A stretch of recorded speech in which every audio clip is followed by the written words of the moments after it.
and we're doing this. Cool. All right, I'll close that. Okay, so my name is Jen Swan. I'm one of the founding editors of The Land magazine. We just came out with our second issue, which I'm super excited about. If you haven't gotten a copy, they just came out this week. We have them all over the city. You can pick them up at record shops, coffee shops, wherever is open. We're trying to be safe and just kind of drop off copies. If you're in the neighborhood, pick one up. You can also order a copy online. Basically, that is how we fund this magazine, is almost entirely through orders. They're $20 on our website, thelandmag.com. We'll send them to you personally. Shipping is included. We've also got t-shirts, we've got merch, and you know, The Land is something that we started, myself and Jeff Weiss and Evan Solano, and a bunch of other great journalists, formerly from the LA Weekly and from other local news outlets, sort of started in the wake of, you know, LA Weekly getting bought, getting gutted, everyone getting laid off, and we were kind of like, all right, like we could either mourn this and be sad about it, or we can start something else. And so that is what we did. And I feel like sort of our origin story is really fitting for right now, what we're talking about, just in terms of like, you know, reimagining industries. I think like food and media are both industries that like, you know, could use a lot of restructuring. I think people are talking about how to make them better, not just financially, but more inclusive all over the place, culturally, racially, all of that, just in terms of coverage. So again, The Land magazine is out. And so normally, you know, last year we did a big launch party at the Echoplex. We sold it out. We did a big show. Obviously, things look a little bit different this year. So we're going to do a series of streaming events. This particular one is a fundraiser for inclusive action for the city's LA street vendor campaign. So that goes to, you know, street vendors who are struggling right now. As of now, it looks like we've raised like over $300, which is amazing. So thank you to everyone who donated. And yeah, let's get into this. Let's introduce our panelists. Can everyone see, let's see, can everyone see everyone on screen? Let's do a gallery view.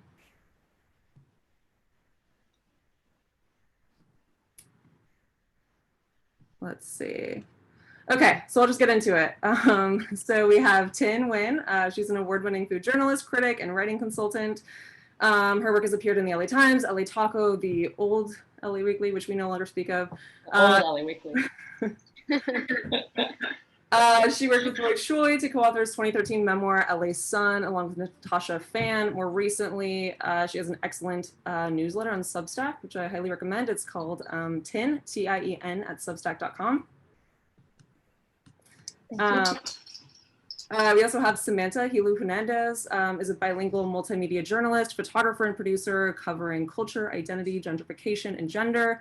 Her work has appeared in Playboy, Curbed LA, which is also another publication that folded in the pandemic that I'm very sad about. Topic for another panel probably, but LA Taco, The Land, and of course, follow her Instagram, The Site of Hoover, where she's been documenting all the changes in Virgil Village. Lexis Olivier-Ray is a multimedia journalist, filmmaker, and artist. She's a frequent contributor to LA Taco, has also written for The Land, LAist, and The Site, formerly known as Curved LA. You can check out his photography on Instagram as shot on 35mm, that's MM. Gina Mei is the deputy editor for Epic magazine, which is an early supporter of The Land. She's previously been a staff writer and editor at places like Shondaland, Cosmopolitan, Hello Giggles. She's written about everything from food and cooking, movies and television. She loves dogs and dim sum. So we will get into all of that. Cool. So I think, you know, obviously the last couple of months have been like a really sort of strange time, an awful time for a lot of people. A lot of people have turned to like food for comfort. And I think realized like how much we take restaurants for granted. I definitely went through the cycle of just like baking bread, like stocked up on beans, been doing the like I just have all these like dried beans that, you know, it started where like beans were just out of stock, and now I'm just like baking dried beans. I like burned my hand the other day, and now I'm just all right, no more moratorium on beans. So I thought I'd just start by figuring out like, what are you guys eating? Are you going to restaurants? Are you doing takeout? Are you doing street carts? Are you getting really into cooking? Like, what does that look like for you right now? I can start.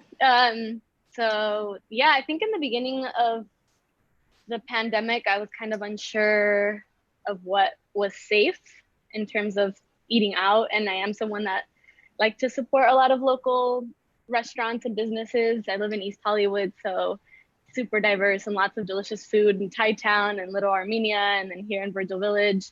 So I think in the beginning I just started cooking a lot as well and trying to grow scallions and it's a yeah, it just became, I think that's going to be a symbol of the pandemic, I think.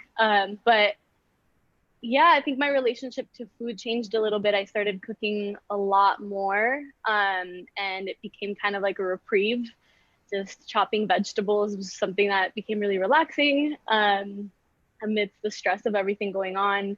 And then, you know, further into the pandemic, I did start ordering takeout. I have not eaten at a like restaurant, outdoor dining. That just, I just can't do it. Just feels strange, and having servers put their kind of lives and health at risk like that just doesn't feel right. So I have ordered takeout, you know, Jitlada, and then like locally at California Grill, which is a Salvadoran restaurant. So I get pupusas and soup there all the time. That's kind of been my food journey during this pandemic. It's really weird. Like, I was in Vietnam for the beginning of March. And so when we came back, everything started to lock down. And so because we had just traveled for 2 weeks, we had to, you know, be in quarantine. We just had to stay at home for, you know, for 2 weeks and just hang out. And it was like a really, just getting groceries at that point was really scary. But I think kind of similar. We kind of stocked up when we could stock up, and we cooked a lot. And we have, I think we've gotten to a point where we're very tired of our own cooking. And so now we're in the ice cream phase of things. And I also recently rediscovered ice cream cones. I fucking highly recommend buying ice cream cones and stop keeping your pantry, because it is very, very fun and delightful to eat ice cream and an ice cream cone now. So I've been doing a lot of that. And also I'm in Eagle Rock, so I'm pretty close to San River Valley. So I've been trying to do takeout Vietnamese places that have recently reopened, or Chinese places that have opened, and just trying to support the hell out of them. You know, like, it's just very scary that to think about the fact that a lot of these places will not survive this. Mm-hmm. So just trying to get to it as much as possible. Yeah, I think I followed a similar path that everyone else is following, where in the beginning you just didn't know what you were supposed to do aside from stock up on beans and grow scallions and like start a starter. Not to be dramatic, like keeping my basil plant alive is like the number one thing keeping me alive right now. Also my dog, I guess, but you know, basil plant. I feel like I ebb and flow through feeling like I should be trying to stay at home as much as possible, and just like mass cooking big batches of things, and then being sick of cooking for myself, and then trying to obviously as well like support local restaurants, because I'm so terrified that they won't survive it. But like everyone else, seemingly I'm not eating at the restaurant, I'm just getting takeout. I try to do pickup, so that way it's also, you know, putting less people at risk too, because that's something that I'm really worried about. But yeah, I mean it's either chaos or it's something like very over the top. Like I'm gonna try this really complicated recipe, or I'm gonna have a frozen pizza. It's like one or the other at home. So what's the most complicated recipe that you've tried? Man, I feel like it's just like making like homemade pasta, like doing like over the top things, like things that I wouldn't normally do myself, you know. I really want to do the bang bang noodles, but I don't have enough counter space, I think, to do it. But I think it would be really satisfying. Just get some aggression out, you know? Yeah, I think that I want that to be one of our next like live like web events we do, is like I want to get a chef to just like teach people how to make stuff. I think that'd be really cool. There's so much that I just don't know how to make. Yeah. I also got into like homemade noodles and pasta and stuff like that, which I was already kind of into before the pandemic. Like I'm into baking and making pizza and stuff. but that definitely like accelerated the first couple of months into the pandemic. But then more recently, I've actually been eating out more just because I haven't had as much time to cook. So I've been trying to support local restaurants and then street vendors.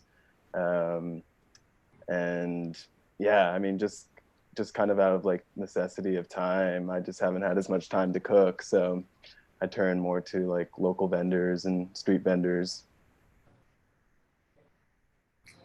Yeah, I mean, that's something that I also want to ask you guys about too, because I know that you've been reporting on street vendors and kind of looking at like what looks to be this big double standard between like how restaurants can reopen versus like street vendors who are just always on the street and have to go through all this paperwork for permitting and like, you know, just to get a license to be on the street. Whereas, you know, I think in May, and Tien, you wrote about this in your newsletter, in May, the city unveiled this program that was like LA al fresco that kind of just sort of cut through the red tape of what restaurants typically would have to do in order to serve food outside, right? And so like, I guess in theory, this is an effort to like make dining safer outside. It's like theoretically a good thing for restaurants, right? But then you're kind of pointing out that like the language in the permits for street vendors is a little bit more burdensome. There's a lot of hoops they have to jump through. Can you sort of talk us through like what it takes to become permitted as a street vendor and like what's the current situation with that?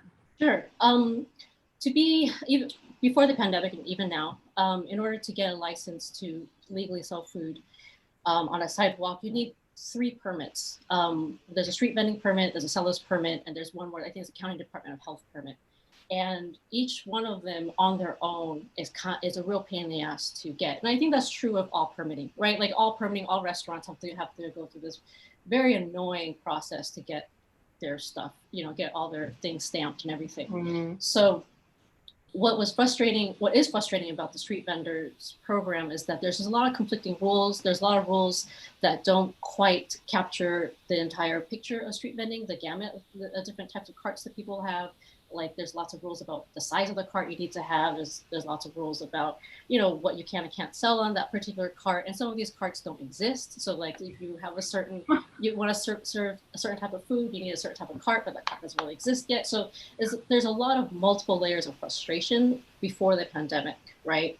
And then with this al fresco program, the city managed to unveil this pretty cool, honestly, like it's just a streamlined process. Before, if you're a restaurant, you want to serve, have tables on the sidewalk, you have to get a permit. It's kind of like it's a revocable use permit just to use, to convert public space on a sidewalk to private space for your restaurant. So they streamlined it with this al fresco program. It's online. They managed to find a contractor who could build them this really easy to use website. You could just submit your name. You don't even have to submit plans. You don't need to submit photos. You just tick off a couple attestation certifications and, you know, there you go. Meanwhile, with street vendors, there's nothing even remotely similar to that sort of streamlined process. And it is still expensive. Like this al fresco program is free. Like if you apply for it in your restaurant, it's free.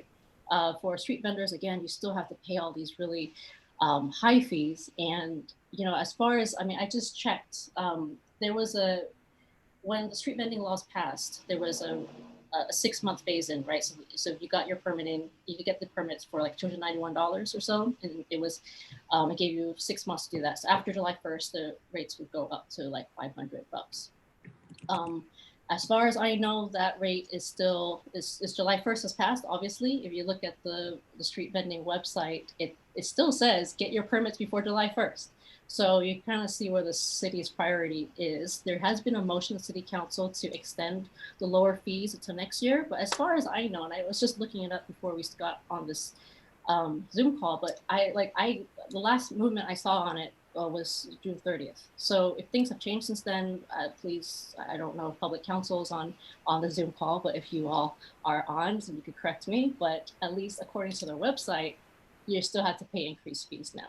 So there's just like all these ridiculous hurdles that street vendors still have to go through, and you could just like the anti-street vending attitude the city council has generally had over the last few decades. It's still there. Yeah, and you would think that that's like you know, a solution that's already in place in terms of like outdoor dining, you know, like less risky dining options. It just seems like a very obvious, you know, business to support is people who are already vending on the streets. So Yeah, exactly. And you can see your food being cooked. You know, you can see what protective measures people are taking. At a lot of restaurants, a lot of workers are afraid, back of house workers, because they are in these enclosed spaces where they have to work side by side. When you're supporting street vendors, you can see your food being made outside. That's not really the issue. You can see how clean it is. So it does seem interesting that they would put so many hurdles on street vendors when it's probably one of the safest ways to buy outside food. Yeah, it's really remarkable to see too, like how much, you know, the city can do when it wants to do, right? Like all of this red tape that is like, you know, prevents small businesses from starting up, all of these costs, all of these like registration fees, requirements. And it's like suddenly when the pandemic hit, it's like, oh, well, we can waive certain things, but like, okay, street vendors, you guys still need to sign up. Like you still got to pay your rent. So, you know, it seems like that power is there, and it's interesting to see kind of how things have played out over the last couple months. Yeah. And I mean, the cart situation, that is super complicated because, like you were saying, those don't exist. And street vendors are selling so many different things. Like with fruit carts, for example, it's really easy to be up to code and get a health permit. But, you know, if you're selling tamales, you can no longer make those at home. You have to find a commissary kitchen to make those. You can't really use the igloo, you know, coolers to keep them warm. Now you have to create something new that just doesn't exist and add so many costs. I mean, if you're selling tamales and now you have to rent a commissary kitchen, you know, like imagine those costs. So it is very difficult for vendors to be up to code. And then, yeah, now they're, you know, risking increased policing and ticketing. Mm-hmm. Yeah, so I wrote a piece that's in this issue that is about this food hall in Thai Town that has been like 14 years in the making. And part of the idea behind it was to get, you know, small business owners into this like incubator program, right? So that they could surpass all of the costs associated with like renting a place, getting permitting, getting fees. And so ideally, like this was something that could help people get, you know, get their business up and running without having to pay these costs. And so this story was supposed to run like a year ago when the food hall opened, and there was all of these setbacks continuously. And so it just turned into this story about what it takes to get something done in LA, especially publicly funded. And it's just like this crazy bureaucratic like hurdle after hurdle after hurdle. So it was really interesting to like see this is just one place that's trying to go into business, and they're just constantly facing like every turn. It's like, well, you don't have a permit for this, or you don't have the right kind of like air conditioner, whatever it might be.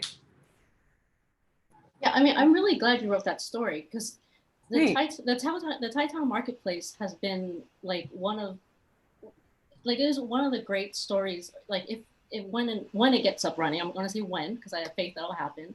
Like it is one of the efforts to combat gentrification in Thai Town, right? Like it is a point like you can move these vendors in there. The whole point is to subsidize their rent for you know, I think it was 3 years or something, like just to help them get enough funding capital so that they can grow out of the program and rent their own space somewhere nearby. And it is to help empower the people in that neighborhood. And so it is just a tragedy that like it has gone through this fucking Kafka-esque Byzantine process to still not be open. It's really wild. Yeah. Like I was going to meetings for it a year and a half ago where they were like, oh yeah, we're getting ready to open. And like, I just feel for everyone who's participating in this program, who's been, you know, like years ago, they've gotten their menus together, they've gotten their supplies, they're ready to go. And like a lot of them work at other restaurants right now or are still doing takeout operations one woman I spoke to, Rachana, actually just ended up starting her own restaurant in Arcadia called White Springs Vegan, which I want to plug. She's doing takeout options. So I see someone is in the, oh good, there's a conversation in the chat about, let's see, orgs or groups that run any kind of low cost kitchen that vendors can use to cook, stuff like that. Incubator programs. I don't know, but I know there used to be one called LA Kitchen that was sort of an incubator. I think they closed a few years ago. They were a nonprofit. Do you guys know of any programs that sort of like open up kitchens for community use?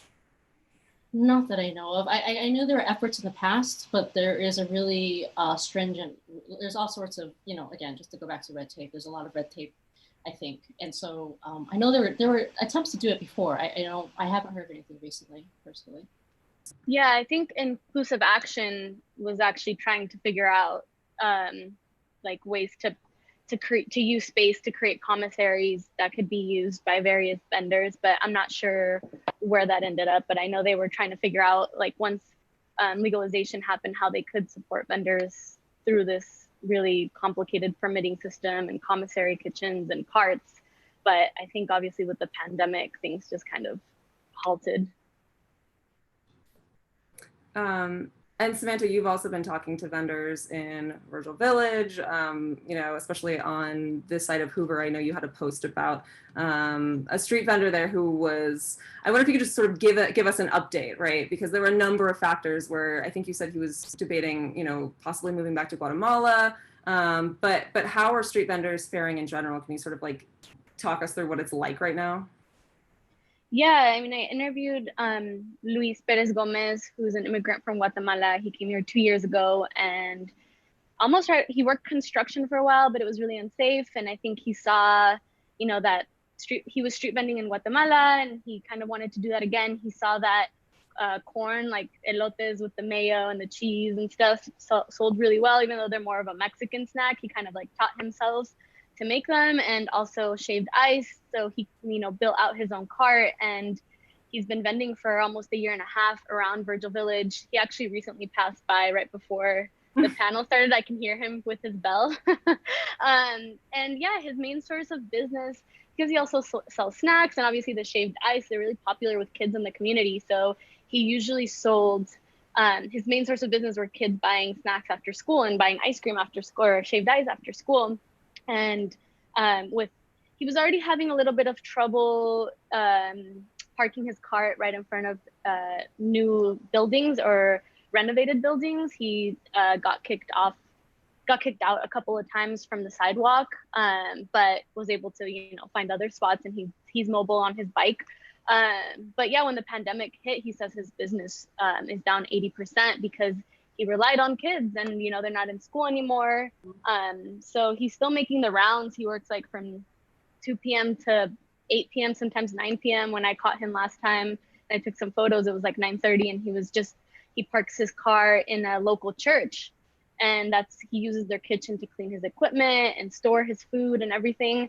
And the church, the Pentecostal church, is also struggling because if they can't reopen soon, they are worried that they won't be able to sustain it anymore and they'll have to close. So it's kind of like a whole system that's kind of crumbling with everything going on. So I know that's been his worry. He hasn't said anything about any kind of harassment from LAPD or the health department, but another vendor who's also a lead gardener at a community garden, he sells quesadillas. He sold them right in front of the now demolished Union swap meet with his brother. And he sold Puebla style quesadillas, and he created this share a meal program where community members, if they can, could buy a quesadilla and then put in a little bit of extra money to give a meal to someone that needed it. So he's given out over 500 meals to the community. He's the one that helped organize the community fridge that just opened up in East Hollywood as well. But he could no longer vend because he got kicked out by the cops. So now he's selling out of his home. And he said, he's like, I understand the health concern issues because I don't have a permit, but it does make him way less visible. So now people kind of have to find out through Instagram or through word of mouth, as opposed to just walking by. And I think that's a pretty common story throughout the city. I know, Lex, you reported on vendors in MacArthur Park that were being harassed, right? Yeah, kind of overnight, street vending in MacArthur Park, at least food vending, just kind of disappeared. And to your point, Jen, just about how the city council acts very quickly in certain situations. They basically created a moratorium on street vending very early on in the pandemic, back in March, just based on the logic, essentially, that restaurants have to close and we're going to hold street vendors to the same standards. And MacArthur Park in particular was targeted by the Bureau of Street Services, and people were ticketed, not just for street vending, but also for parking their cars nearby places where they were street vending and getting tickets for that.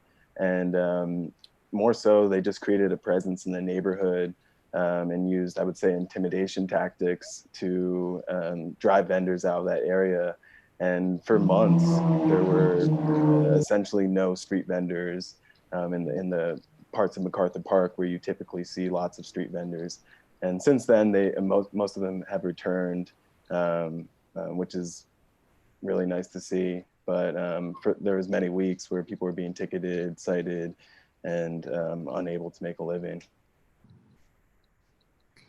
Yeah, it's interesting. I mean, Samantha, when you were talking about these sort of like buy a meal, get a meal, I mean, it seems like there's so many just people and different groups that are doing this kind of work that we would think, you know, like city government would take up. There's so much like mutual aid work going on. There's these fridges popping up all over the neighborhood, different neighborhoods with like food that people will stock, people can take. So it's interesting to see that in some ways, I feel like people have mobilized quickly in their communities, whereas like some people are still, one of our writers in the issue, Flora Adamian, wrote this piece about what's happening in Chinatown. And it's funny because the piece initially was supposed to be, you know, a piece about there's all these different tenant strikes happening at I think like 6 different buildings in Chinatown.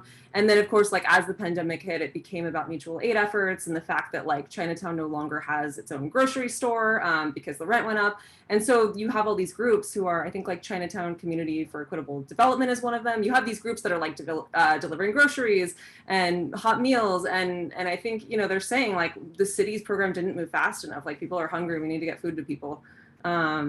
So yeah, it's interesting to sort of watch these efforts and see what the city is prioritizing versus not.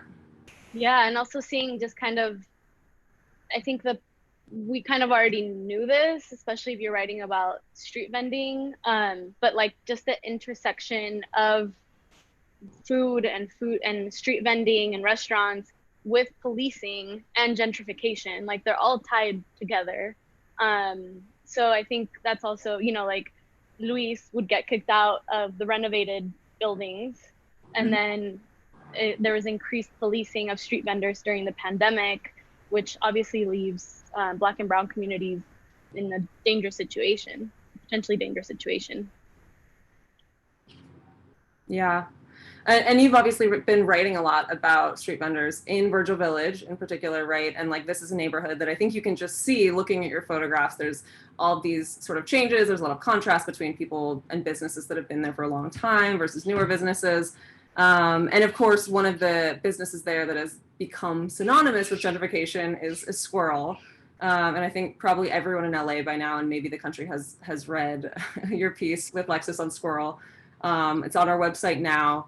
I wonder if you could sort of talk about, you know, how you began reporting this, because I know, you know, it sounds like, you know, you're working on this for months. And one issue I think, you know, it sounds like, you know, other local outlets may have been aware of the story, and there was this sort of sense that maybe, you know, the violations weren't quite bad enough, or that every restaurant worker has these like complaints, or you know what I mean, has that these kinds of things just happen at restaurants, and that what was happening here wasn't particularly newsworthy, which obviously wasn't the case.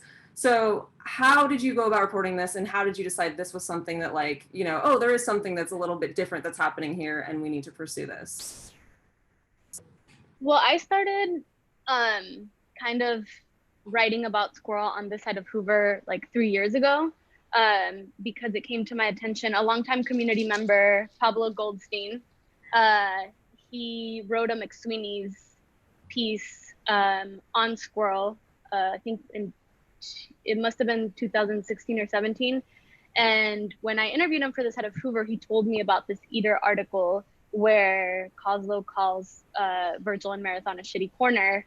And obviously, as a community member, I had already seen kind of like the impact that Squirrel has had in the neighborhood. You see the long lines. It's kind of undeniable, right? Even Coslow admits to it that Squirrel has contributed to gentrification.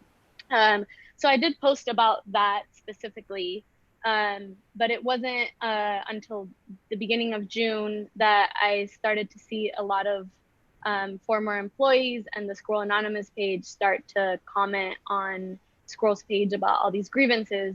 And then on Instagram, yeah. So that's when so I had already been involved in kind of like thinking through what Squirrel meant for the community in terms of gentrification.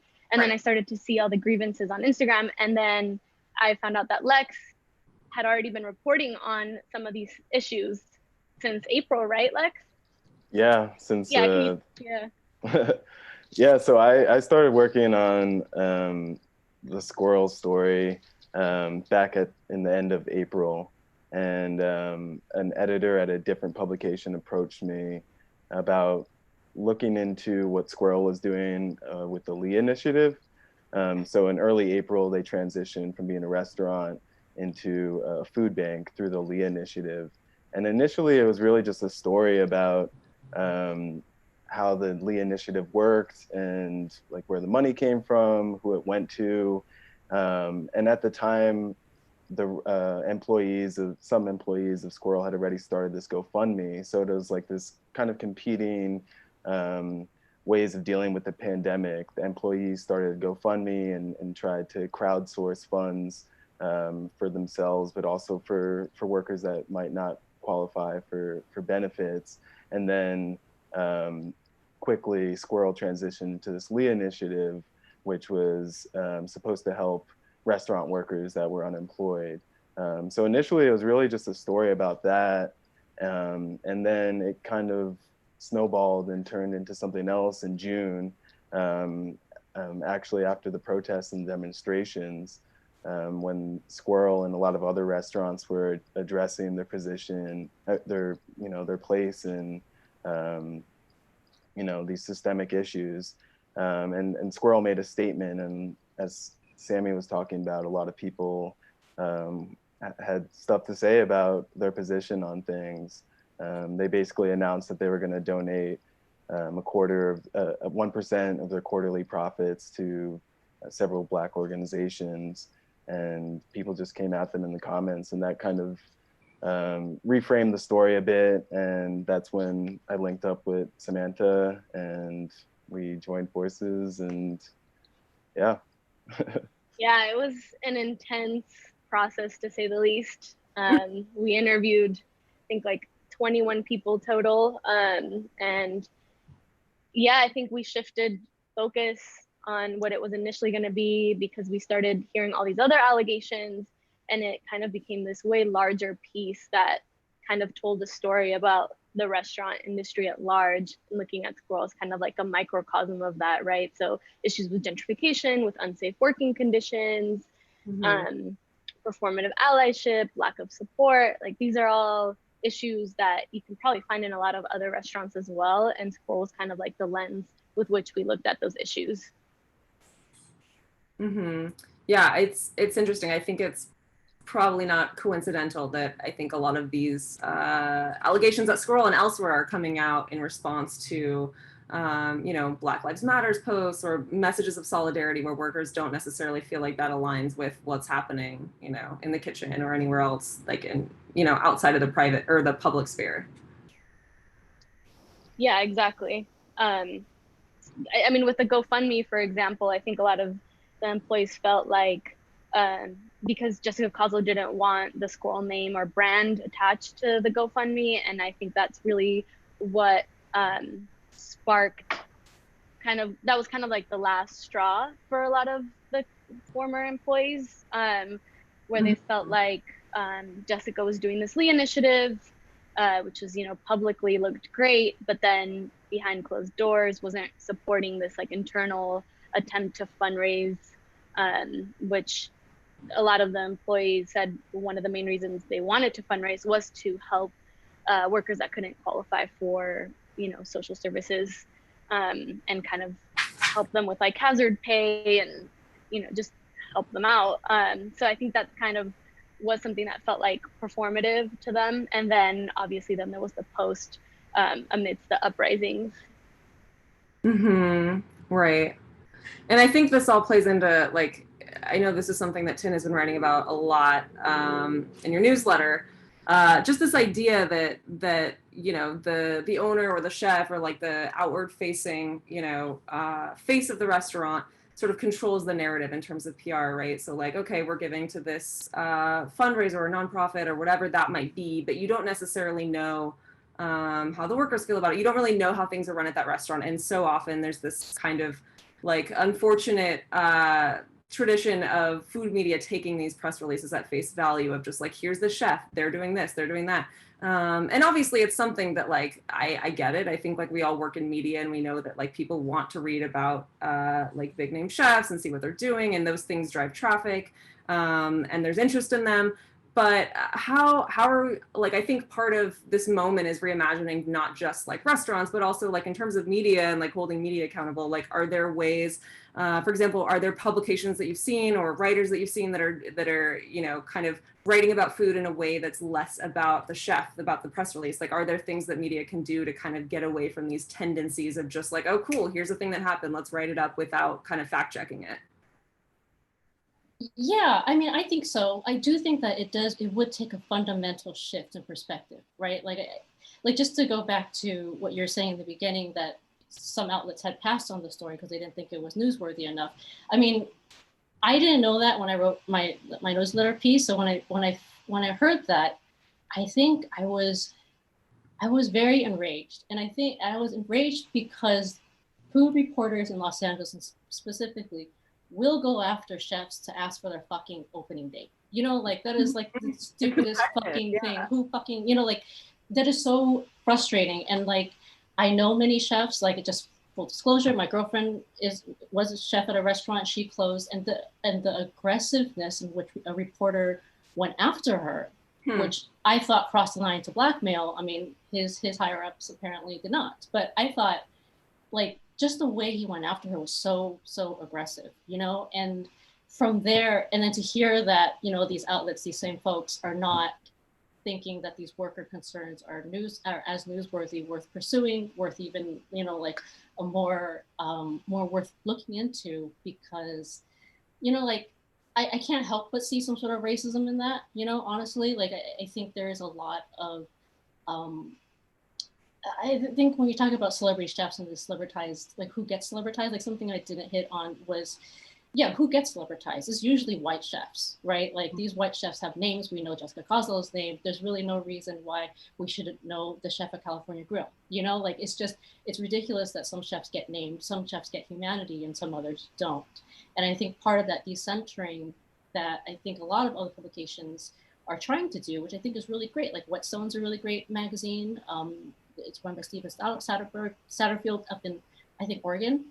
It's a really great publication that's really trying to do a lot of stories about different food issues. I mean, obviously, you're going to talk about chefs because you're going to talk about restaurants. Like, I don't think the whole point is not an either or, right? It's not like just because chefs are taking too much room, it doesn't mean you can't talk about them ever again, right? I just don't see how that's, as a reporter, I don't know how you not mention a chef. Sure. But it's sort of like just opening up that space. Like, what else can we talk about if you're not so focused on the who? You maybe focus on the what or the how or the why. And, like I said, Whetstone's a really great place that's doing that, I think. There's the Southern Foodways Alliance. Just over the summer, there was a food edition edited by Dr. Cynthia Greenlee. That is all people of color contributors, focused on all sorts of really interesting stories out in the South, but from POC lens, and that issue is available on Scalawag. Just look it up, or you can look up Dr. Greenlee's Twitter. She has tweeted it. There's a lot of different voices in that issue, and that doesn't really just focus on chefs or put them on a pedestal, and really takes into consideration all the other factors that go into running a restaurant.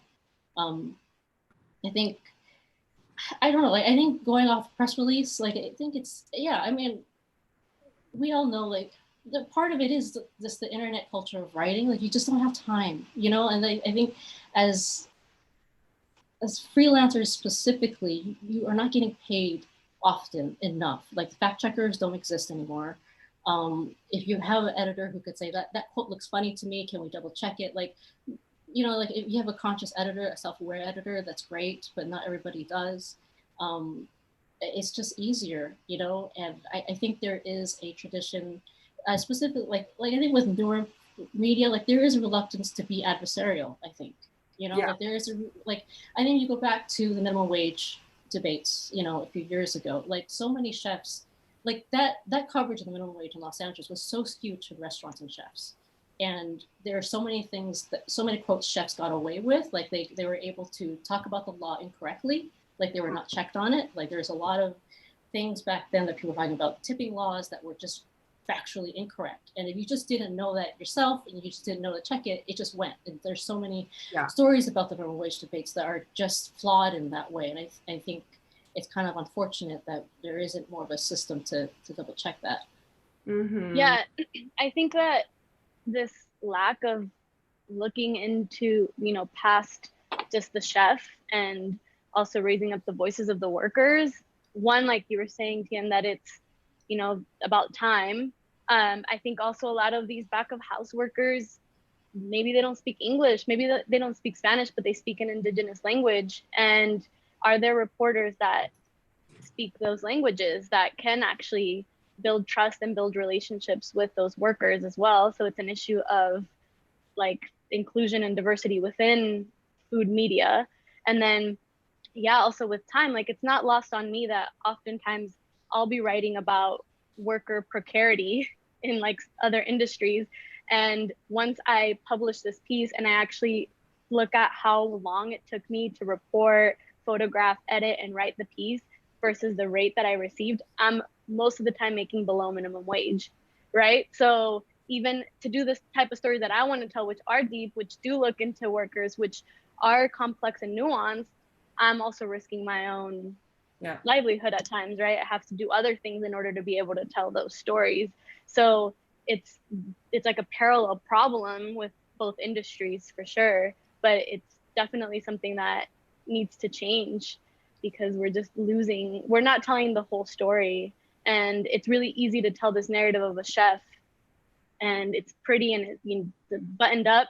And then when you start looking at other issues with the workers, it gets a lot more complex and nuanced. And that's something that Lex and I had to talk through a lot. Like, how do we tell the story when there's so many, and even then we couldn't include everything, but it's worth it. And we're doing a disservice to both journalism and the workers and the people that trust us with their stories if we're not really delving deep and telling these nuanced stories. Yeah, and it seems like a lot of us come out of like this media environment just over the last few years, and when you're working for like internet blogs, even working at LA Weekly, right, where like like I ran the food blog for one summer, and it was just you have these like quotas of like you have to publish 5 articles a day, and you got to do this, and to your point, Tien, it's like, oh well, I have time to write up like these 2 things, and this will take me 2 hours, and then maybe I can work on a longer thing, but it's like you're kind of racing against the clock, and you kind of know what people will click on.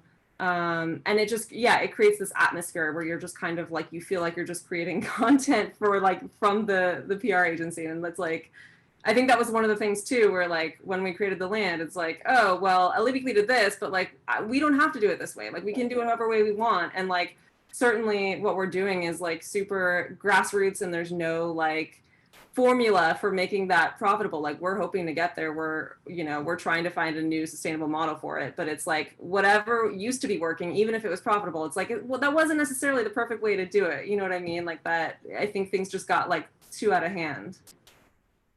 Yeah. I mean, I also think like when you talk about, in terms of just what people are expected to know, what journalists and reporters take, in terms of chef quotes and publicity and PRs, like it's very interesting, like how that also plays out when you think about what chefs are being interviewed and what they're assumed to know, right? Like I have noticed that like immigrant chefs of color, they're kind of like the questions they often get asked are like, what is the history of your foodways, right? Like they're expected to know fucking everything about the migration patterns. They're expected to know everything about the history of this dish. And like the burden of knowing that and the sort of the burden of representation that gets foisted on these chefs is just very disproportionate to a lot of other chefs who, you can take their word for granted, but at the same time, you're not asking them to do this big historical analysis. Like the thing, I mean, you should do is go ask a historian, right? But again, that goes back to time, that goes back to like, I can ask this person who's right here, or I'm gonna have to make more phone calls. So yeah, something has to change. I mean, think what you guys are doing great. Right, and then it's like no one teaches reporting anymore. There's nowhere else. Anyway, I could go on for days. So there's a question in the chat. It sounds like we basically just addressed it. I'll just throw it out there in case people have other thoughts on it. This comes from someone who says they own a restaurant, run a direct aid nonprofit, used to write for the Daily Weekly, saying please discuss how white food writers and white editors promote white chefs and gentrification through their food writing. So for example, writing about every coffee house that opens, but maybe not necessarily, you know, any other play like a pupuseria, what have you. Yeah, I mean, I think that's an issue, and a lot of food publications are in this churn and burn of just like writing about the things opening and closing, opening and closing, opening and closing. Yeah. And I don't know how much of a service that really ends up doing to other populations and the communities that those places are in. I think if you take a little bit longer and talk to the community, I mean, we've seen this, you know, with oftentimes with the New York Times and the way they'll report about LA, and sometimes they don't even interview people in the communities that they're writing about, or they'll interview like New Yorkers that moved to LA, right? And everyone's like, what, you didn't interview anyone from LA? And I think it's very similar. It's like, if you're gonna write about this place, a business in a certain place, then you should talk to the people of that place and see what their perspectives are. And I think that gets lost often. Mm-hmm. Yeah, I mean, just promoting these places. Sorry, not to get galaxy brain about it, but it's also like tied to the death of independent publications, right? And the death of being trained on the ground to be able to report these stories in a good way. It's all tied to content farms now, and like you guys were saying, like us just having to churn out content so fast. And even within like the fact that most of these pieces are just spotlighting like the pretty white chef or whatever, it's all tied to like influencer culture in its own way. You know what I mean? It's just like what's most clickable, and it's like not really letting reporters do the reporting that they should be doing and spotlighting the people and like the stories they should be telling the same way, because they're like viewed as not as sellable, right? Until they're viral, and then suddenly they're super sellable and everyone wants a story about that. You know, it's like so all, I don't know. That's a whole other conversation, but I mean, I think it all is relevant to like why it's such a problem and why it will seemingly continue to be a problem until we keep knocking them out. Yeah, and I mean, and if white reporters are just totally disconnected from the community that they're writing about, they don't even have the lived experience to really understand what's going on and to even think about reporting it in a certain way, right? So I think, again, that goes back to having more diverse journalists that actually get paid and have opportunities to tell these stories, and people from those communities being able to tell the stories of their communities as well. So yeah. Yeah, it's like death of restaurants, death of journalism, converging somewhere. We can reimagine both someday. Yeah. So we'll wrap up soon. I just wanted to talk about Gina's piece, which just published this week on our website, which is so great because it is definitely a piece that does not center like the chef as a celebrity. It's so much about like your personal experience. So to give you this backstory, Gina went on this personal odyssey of finding the perfect dim sum restaurant, and by perfect I mean like totally this subjective like vision of a memory that she had when she was a girl of like being with her family and eating dim sum and trying to chase that. And I love it too, just because it feels like the kind of piece that like you wouldn't really, not to be constantly like the land, whatever, but you know, it's not the kind of piece that you would necessarily read elsewhere. It would be like, oh, 10 dim sum restaurants to check out, or this or that. And like this piece is so specific to your experience, and trying to like match this sort of like ephemeral memory in your head. I wonder if you could just sort of put us in the place of writing this. You obviously wrote it pre-pandemic, and you say that you all of a sudden you grew up eating dim sum, you hadn't eaten at dim sum restaurants for years, and all of a sudden you got this craving and you're like, I have to go, I have to just like re-experience this to feel connected to my family. Can you like put us in your headspace of back when restaurants were alive and you were going on this experience? Yeah, man, so depressing. Let's sit with it. I think that Connection to identity, connection to family, connection to what I am, who I am is something that's always kind of bubbling in the back of my mind. It's part of my being. It's pretty much all I write about, seemingly. And I think obviously food is such a big expression of culture and family and upbringing. To me, dim sum is like everything, because I live quite far away from most of my family, except for my mom, and I have like an aunt who lives in LA, but quite far away too. So to me, like my memories of dim sum are like big family meals. Like it's special occasion, but also just like all my memories of my family are over food, basically. So I think, given it was also around last year when a lot of the protests were happening in Hong Kong that I first started reporting this story. So my family was really on my mind. That probably triggered part of it. But just, I had this like craving to channel that feeling of feeling closer to my family at a time when I really couldn't be closer to them, both physically and, over the years we've like drifted as family goes and as my grandparents died and all that stuff. So yeah, to me, like, I mean, as I originally brought the story to you, I was like, I want to go find the best dim sum in LA, but it's also because I like am homesick for like not really my home, but my mom's home, and I am hungry for more than that. Not to make it cheesy, but that's really what it came down to. And obviously it had to evolve so much because of things getting worse in Hong Kong was the first thing that got worse and changed a lot.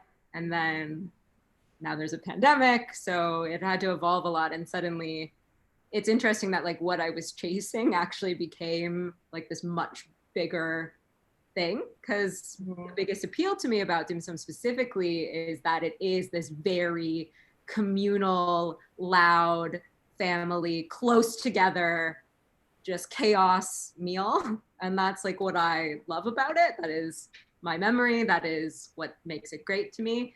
And now that is like everything I want in a meal. So it's interesting that like the nostalgia element of it kind of went from nostalgia for childhood family memories to nostalgia for like 4 months ago. But yeah, it's that's really what like the root of it was. And that's how long story got there. Yeah, I feel like that's like part of the beauty of the piece, is that like you're describing these experiences that like no one can have right now, of just like, these communal, like everyone grabbing the same dishes and being at this long table. And it makes me, this story is so much about your personal experience, but then it also makes me, who doesn't have that experience, like very nostalgic for just like a time when we could, like, people could have dinner together, and that was like a thing.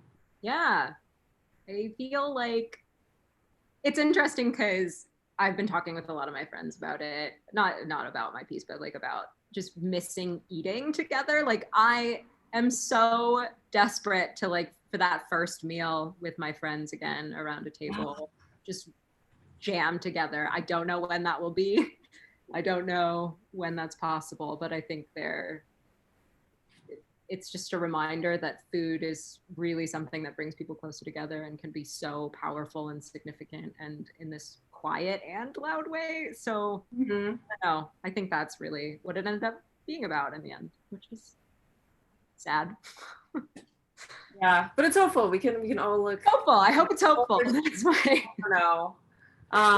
Well, this seems like a good note to end on. I guess just as a sort of, we'll go around and see, like, I don't know, are there things that give you all hope, just in terms of like, are you awaiting this one meal that maybe we can have like a year from now with people, or like what is the thing that gives you hope in this very confusing time where you don't know if you can eat out, you don't know if you can eat in, you don't know if you can do anything? Like, what is the thing that you're hopeful to, even if that's like in terms of media or food, some fusion of both? Or is everything just bad? I'm looking forward to us all having dim sum together when this is over. Oh, I would love that so But as far as hope, I mean, like, this gives me hope. The land gives me hope. Like, I feel that there are reporters out there who care and want to get the good story that's important and matters gives me hope. I think mutual aid gives me a lot of hope right now. The fact that we as a city, we as communities can come together to help each other, I think gives me a lot of hope. Yeah. I mean, I've been definitely in like a dark place lately, just because just seeing the precarity of restaurant workers right now and the impossible choices they have to make to you know, pay their bills and having to risk their livelihoods because they don't want to lose unemployment, or they aren't even eligible for unemployment, and just so someone can buy food at a restaurant. Just it just feels very dark, and but I am hoping that these, you know, this publication, these kinds of conversations are really important, and there are reporters that care about these issues, and I just hope it continues and that we keep spotlighting these problems and the voices that need to be heard, because they're there, and if we have the ability to report on them and talk to them, we should be doing so. So I think that gives me a lot of hope that this reckoning will continue and that there will be deep structural changes. I think we're seeing in this moment that the systems in which we live in just don't work. And oftentimes reform maybe doesn't work. So we need to imagine new systems. And I'm excited to see what that's going to look like in food media and in journalism and in the restaurant world. And I hope there is a deep change that puts workers first and their livelihoods first. And I think I'm also just really I have a lot of hope in my community, and seeing the mutual aid that's happening here with the community fridge, with the garden, and just seeing that through the set of Hoover and the way the community wants to help each other is like super inspiring. And that keeps me going right now.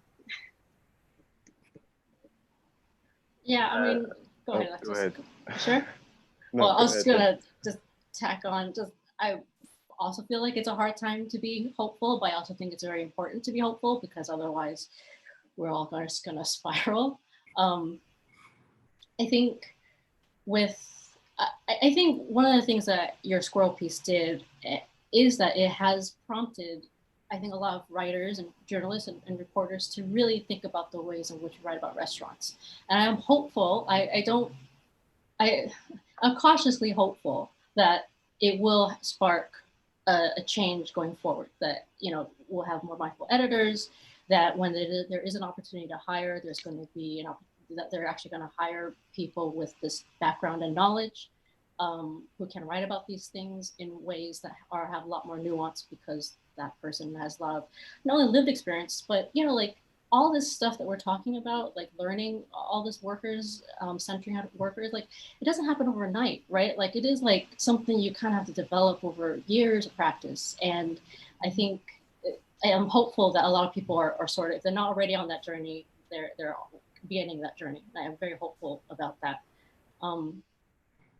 Yeah, I mean, I hope it will yield better media in the future. I think we don't, and you know, just places like The Land, I'm just really hopeful. I'm really happy to see like all these independent publications really pop up and fill this void, because it is really important. And as much as people don't have money, you know, like the people are still finding ways to write these stories. And I think that's a reason for hope. Yeah, I think just seeing independent publications grow in this time period, like The Land, like LA Taco, they've found a way to kind of, I don't know if thrive is the best word, but to really like grow their audiences and bring their content to new audiences. So I think that's given me some hope. And yeah, I think that journalists aren't perfect. We're constantly learning, and journalism is constantly evolving. So hopefully this will be a learning experience, and you know, we'll diversify the voices out there, and things will get better. So that gives me some hope. Right on. Well, that feels like a good time for me to do another shameless plug. Support The Land magazine. Go to our website. Follow everyone here on Twitter and Instagram. Follow us. We'll have more events coming soon. The whole issue is themed around the future. We'll be talking about the future of various scenes and communities and industries, and talking about what that might look like. So thank you to everyone who tuned in. Thank you so much. Thank you to everyone who joined. let's do this again. This was our first live event. I feel like it was really fun. Yeah. Hopefully we'll see you online. We'll see you in print, and stay safe. And tip your restaurant workers. Yes. Right. Yeah. Thank you. Thank you. Bye. Thank you. Bye, everyone. Bye, guys.